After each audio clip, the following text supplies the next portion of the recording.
Alright everyone, welcome back to the channel. Today we're diving into the latest updates about the Las Vegas Raiders from day 2 of training camp. There are a lot of exciting things to talk about, especially regarding the defense. Unfortunately, the offense didn't perform as well as we hoped, but let's break it all down and see what's happening. Firstly, both Gardner Minshew and Aiden O'Connell struggled a bit with consistency today. It's not the best news for the offense, but there's a silver lining. The Raiders defense is looking fantastic, and that's making things tough for our quarterbacks.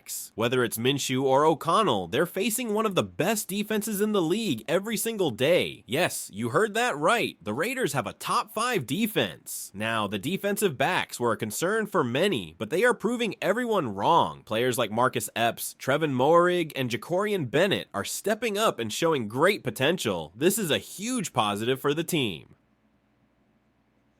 Before we dive deeper into today's observations, if you're enjoying the content, please hit the like button and subscribe for daily Raiders and NFL updates. If we can get this video to 250 likes, it would mean the world to me. Thanks for your support. Alright, let's get to today's observations. Remember, defenses usually start stronger than offenses in the first few days of training camp, so don't panic about what you've heard regarding Minshew or O'Connell. Last year, people didn't recognize the talent on the Raiders defense, but this year is different. It's only day 2 of training camp, and it's understandable that the offense is struggling against such a strong defense. Let's talk about some players who are really standing out. Trevon Moehrig, Epps, and Jakorian Bennett are receiving a lot of praise.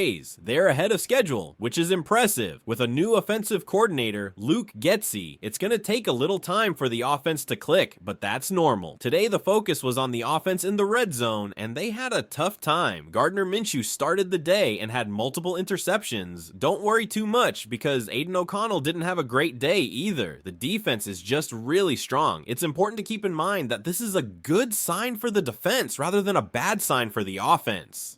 Jack Jones and Jakorian Bennett are impressing the coaches, and Epps and Trevon Moehrig had some interceptions. Aiden O'Connell had a tough time in the red zone, but it's still early in camp. There's plenty of time for improvement. Gardner Minshew did throw a few touchdowns today, which is a positive sign. He used his legs to get some first downs and touchdowns in drills. However, there are still concerns about who will start in week 1. Minshew is showing his experience, but we need to see more consistency. Let's move on to injury updates. Colton Miller is out for a few more weeks, and Andrus Peat has been starting at left tackle. There's a chance Miller could start the season on the physically unable to play list, which would mean he misses the first 4 weeks. This is a concern, but Peat is stepping up in his place. JPJ should be back in the next few practices, according to GM Tom Telesco. This is great news for the team. We also have our eyes on Dylan Laube, an interesting rookie. He's been compared to Christian McCaffrey, and we're excited to see what he can do. He's definitely a player to watch this season. Lastly, let's talk about Brock Bowers. He looks amazing and seems to be one of the fastest guys in the receiving room. This is very promising for the Raiders. We're excited to see more from him as camp progresses. That's all for today. It's almost midnight here in Florida, and my birthday is in a few minutes. Thanks for watching. Please hit the like and subscribe buttons, and let me know which under-the-radar player you're most excited to see in training camp. Your support means everything to me. Thanks and peace.